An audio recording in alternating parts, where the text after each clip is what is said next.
Hi guys, good morning to all of you. So today we are going to start our next journey, day 6, and you can see my notes, Dingboche to Labuche, which is at the altitude of 16,270 feet, and this trek will take around 6 to 7 hours. थोड़ा सा tough है और आज इसमें काफ़ी glacier वाला part भी आने वाला है। कल जब मैं डेंगबोचे आया था तो एवरीथिंग वॉज क्लियर, स्नोफॉल बस स्टार्ट ही हुआ था, लेकिन अभी आप देख सकते हैं पूरी रात स्नो हुआ है और आप विंडो से देख सकते हैं। अगर नहीं होगा तो हम नीचे से जाकर देखेंगे। So guys, without any further ado, let's start this journey. Journey start करने से पहले अब टाइम था ब्रेकफास्ट का। तो काफी दिनों बाद मुझे इस ट्रैक पे मिली मेरी पसंदीदा टी, यानी कि ginger tea with some extra masala, और चाय की इन चुस्कियों के साथ साथ सामने वाली विंडो से व्यू भी बहुत अच्छा था। और चाय के साथ साथ अब नजर पड़ी सामने वाले इस वुड हीटर पे, जो कि इस पूरे कुंबू रीजन में होते हैं। इस मेन कंपार्टमेंट में काफी सारा वुड होता है और इस मेन चिमनी के थ्रू सारा पॉल्यूशन बाहर हो जाता है और इस पूरे डाइनिंग हॉल के टेम्परेचर को ये मेंटेन करता है। और अब टाइम था चिन और ताशी शेरपा को गुड बाय बोलने का, जो कि इस होटल के ऑनर भी हैं और मेरे बहुत अच्छे दोस्त भी, जिनके साथ कल बहुत सारा टाइम स्पेंड किया। कहते हैं आप कुछ अनजान लोगों से मिलते हो और वो आपके हमेशा के लिए बहुत अच्छे दोस्त बन जाते हैं। कुछ ऐसा ही एक्सपीरियंस था चिन और ताशी शेरपा के साथ। मैंने उनको इंडिया आने के लिए भी इनवाइट किया, और अगर आप इस जर्नी पे आ रहे हैं तो होटल हेरिटेज में आप भी रुक सकते हैं और बहुत अच्छी सर्विसेज का आनंद ले सकते हैं। अब टाइम था इस जर्नी को स्टार्ट करने का और आगे बढ़ने का।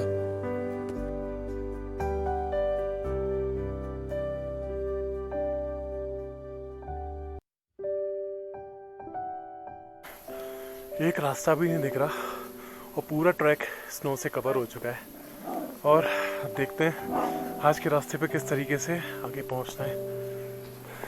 और आज की इस जर्नी पे आगे बढ़ना शुरू किया। आगे का रास्ता मेरे होटल के बिल्कुल पास से ही जा रहा था, लेकिन ट्रैक पे काफी स्नो होने की वजह से रास्ता बिल्कुल भी नहीं दिख रहा था।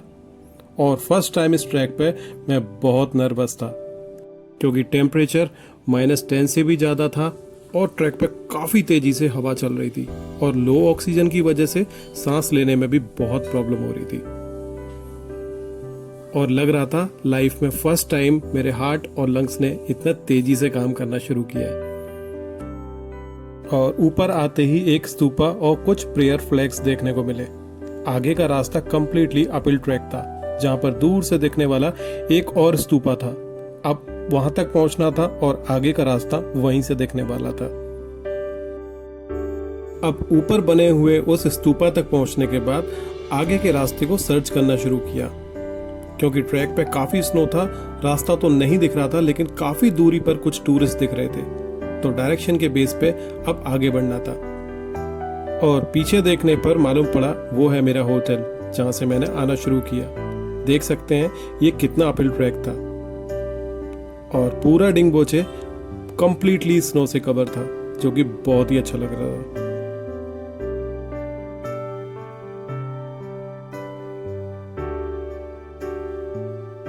आगे का रास्ता काफी टफ था, क्योंकि जहां तक नजर जा रही थी वहां तक सिर्फ और सिर्फ स्नो दिख रहा था और रास्ता तो बिल्कुल भी नहीं। फिर धीरे धीरे इस ट्रैक पे आगे बढ़ना शुरू किया। ट्रैक पे कुछ और टूरिस्ट भी दिखे, जिनकी तबीयत खराब हो रही थी हाई ऑल्टीट्यूड की वजह से।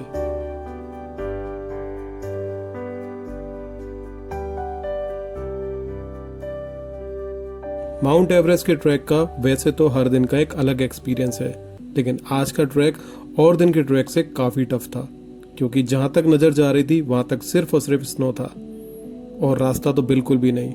और ये मेरी लाइफ का एक बहुत ही अलग एक्सपीरियंस था, और ये कुछ शायद ऐसा जो मैंने पहले कभी भी नहीं किया था। और आगे बढ़ते हुए कुछ ऐसा लग रहा था जैसे कि मैं राजस्थान के अंदर ट्रैक कर रहा हूं, बस सैंड ड्यून्स की जगह काफी सारा स्नो है, क्योंकि आसपास कुछ ऐसा ही व्यू था। और थोड़ा आगे बढ़ते हुए अब बहुत अच्छी माउंटेन रेंज देखने को मिली। और आज की इस जर्नी पे फर्स्ट टाइम मुझे ये थॉट आया कि शायद मैं इस जर्नी को गिव अप कर दूं, क्योंकि आगे बढ़ता हुआ ये रास्ता बहुत टफ हो रहा था। लेकिन वो कहते हैं ना, रास्ता जितना कठिन होता है मंजिल उतनी ही सुंदर होती है। इसमें कोई शक नहीं कि आगे का रास्ता टफ था, लेकिन मेरे पास आज ये अपॉर्चुनिटी थी कुछ नया करने की, जो मैंने पहले कभी भी नहीं किया था। तो धीरे धीरे इस ट्रैक पे आगे बढ़ना शुरू किया और थोड़ा आगे बढ़ने पर बहुत अच्छी माउंटेन रेंज देखने को मिली। और आगे बढ़ते हुए अब थोड़ा सा कॉन्फिडेंस आने लगा था। थोड़ा दूर जाते ही अब हिमालयन रीजन की एक बहुत अच्छी माउंटेन रेंज देखने को मिल रही थी। हर तरफ एक नया व्यू, हर तरफ एक नया एक्सपीरियंस। और अब तक मैं अपनी 2 घंटे की जर्नी कवर कर चुका था और अब टाइम था एक शॉर्ट ब्रेक का। और इस लोकेशन से यहाँ की बहुत अच्छी माउंटेन रेंज देखने को मिलती है। The best view comes after the hardest climb. और इस व्यू को देखने के बाद मेरी सारी थकावट उतर गई थी, क्योंकि यहाँ तक मैं बहुत स्ट्रगल करके पहुँचा था। और कभी सपने में भी नहीं सोचा था कि कोई माउंटेन रेंज इतनी ब्यूटीफुल हो सकती है, जिस पर निगाह ही टिक जाए। कितना भी देखो लेकिन मन ही नहीं भरता। और देखते ही देखते एक शॉर्ट ब्रेक 30 मिनट्स का ब्रेक बन गया। मन तो नहीं कर रहा था, लेकिन उसके बाद आगे बढ़ना शुरू किया।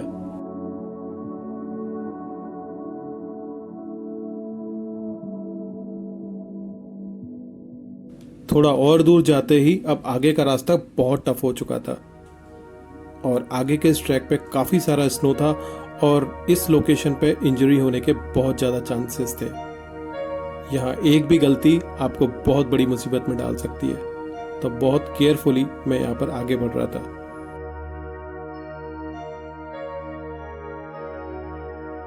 लेकिन इस ट्रेल पे चलने का भी एक अलग ही मजा था, जहाँ पर एक तरफ फ्रोजन रिवर दिख रही थी और दूसरी तरफ बहुत अच्छी माउंटेन रेंज।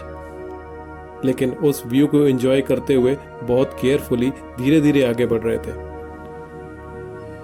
लेकिन कहीं कहीं पर यहाँ पर काफ़ी सारी आइस मेल्ट हो रही थी, जिसकी वजह से ट्रैक पे काफ़ी पानी हो रहा था और उसकी वजह से यहाँ पर स्लिप होने के चांसेस बहुत ज़्यादा थे और बहुत केयरफुली यहाँ से आगे बढ़ना था।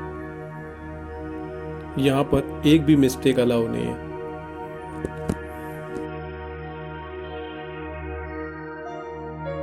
और आगे बढ़ते हुए रास्ता और भी टफ हो रहा था। कहीं कहीं तो ट्रेल्स इतनी नैरो थी जहाँ पर निकलना भी बहुत मुश्किल हो रहा था। लेकिन यही तो वो एक्सपीरियंस है जिसको मैं लेने गया था। और थोड़ा आगे चलते ही मौसम एकदम चेंज हो गया। अभी इस ट्रैक पे काफ़ी सारी धूप निकल रही थी और अब इन माउंटेन्स के टॉप पे काफ़ी सारा क्लाउड हो गया। लेकिन ये भी एक बहुत अच्छा एक्सपीरियंस था।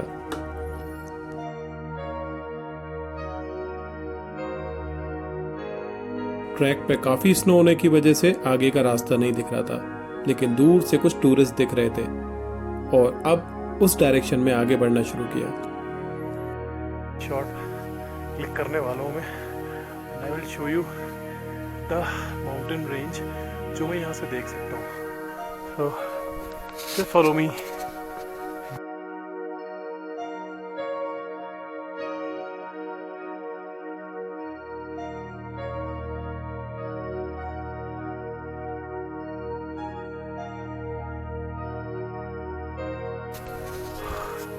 और शायद इसलिए ईबीसी ट्रैक थोड़ा सा बाकी ट्रैक से अलग है।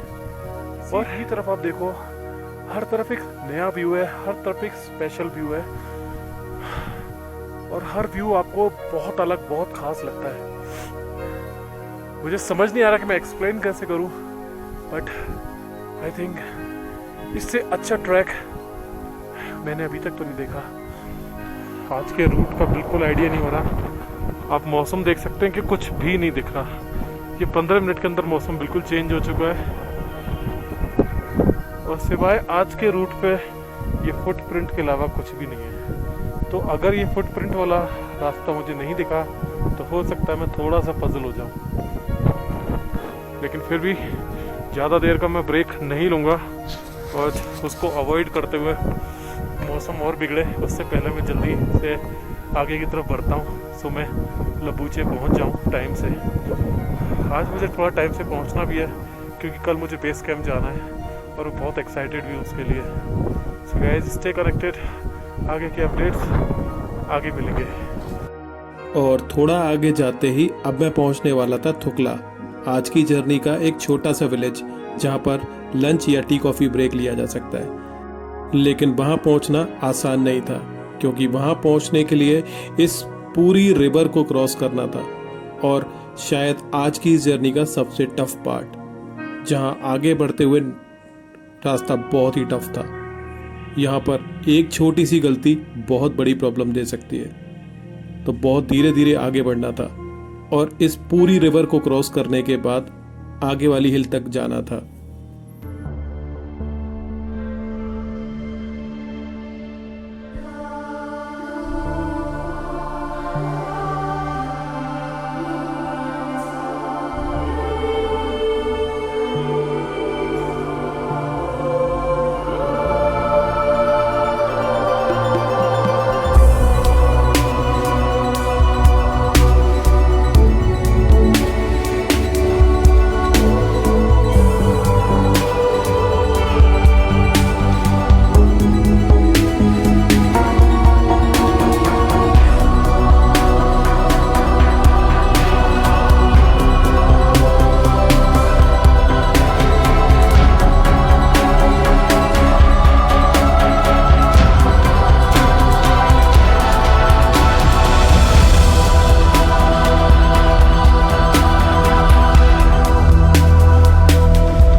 सेल्फी स्टिक होने के बड़े नुकसान हैं और अब मुझे अपना ट्राइपॉड के साथ रिकॉर्डिंग करनी पड़ रही है जो कि काफ़ी हैवी है।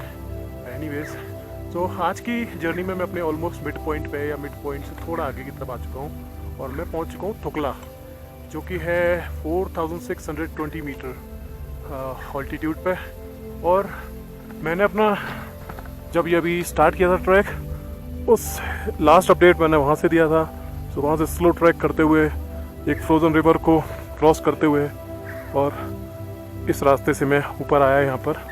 और अभी मैं यहाँ पर ये देख सकता हूँ, ये एक मैप है सागर माता नेशनल पार्क।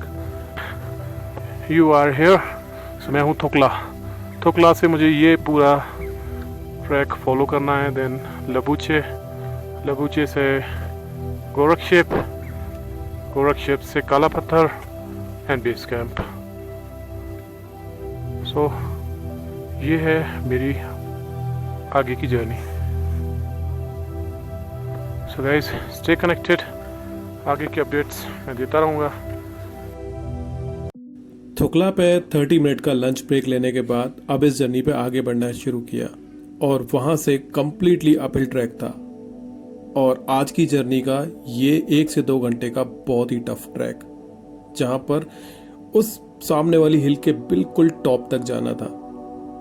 और यहाँ पर फर्स्ट टाइम मुझे ऑल्टीट्यूड महसूस हुआ और आगे बढ़ना बहुत मुश्किल। ये अगले 1 घंटे तक ऐसे ही चलने वाला है और मुश्किल से 10 कदम 15 कदम मैक्सिमम, उसके बाद रेस्ट।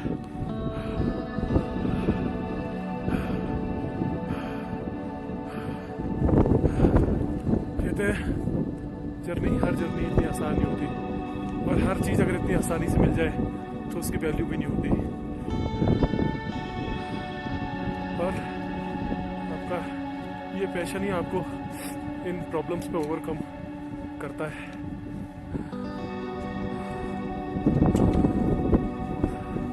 थैंक यू गाइस, आगे की अपडेट आगे दूंगा। करीब 1 घंटे के टफ ट्रैक के बाद अब आगे का रास्ता वहाँ के मेमोरियल से होके जा रहा था। थोड़ा आगे जाने पर करीब से देखने के बाद मालूम पड़ा कि ये उन माउंट क्लाइंबर्स की मेमोरीज हैं जिनकी डेथ माउंट एवरेस्ट को क्लाइंब करते हुए हो गई और हर मेमोरी स्टोन पे एक मैसेज लिखा हुआ था। और काफ़ी करीब से देखने के बाद काफ़ी टाइम मैंने वहाँ पर स्पेंड किया और उसके बाद आगे बढ़ना शुरू किया। आगे मौसम बहुत ख़राब हो गया था और इस जगह से निकलने में मुझे काफ़ी टाइम लगा, क्योंकि यहाँ पर एक से देखने वाले कई सारे रास्ते थे और रास्ता बिल्कुल समझ में नहीं आ रहा था। लेकिन करीब 15 से 20 मिनट के स्ट्रगल के बाद अब मैं वहाँ से बाहर निकल पाया।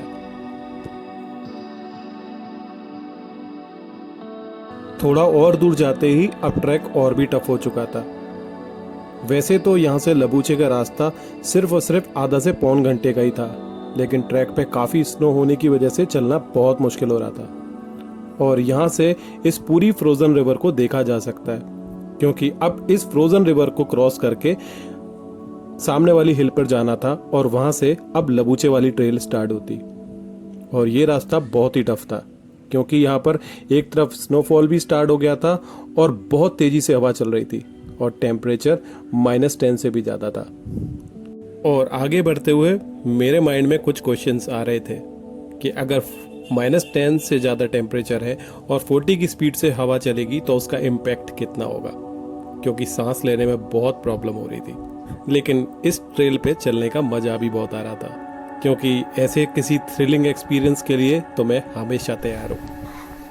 तो फाइनली गाइस, मेरी आज की जर्नी ख़त्म होने वाली है और पीछे का जो ट्रैक था वो मैं कहूँगा शायद इस जर्नी का सबसे टफ और रिस्की पार्ट था, क्योंकि शायद कल काफ़ी बर्फबारी हुई, इसकी वजह से पूरा ट्रैक स्नो से कवर्ड था और इस वजह से रास्ता भी अच्छे से नहीं दिख रहा था।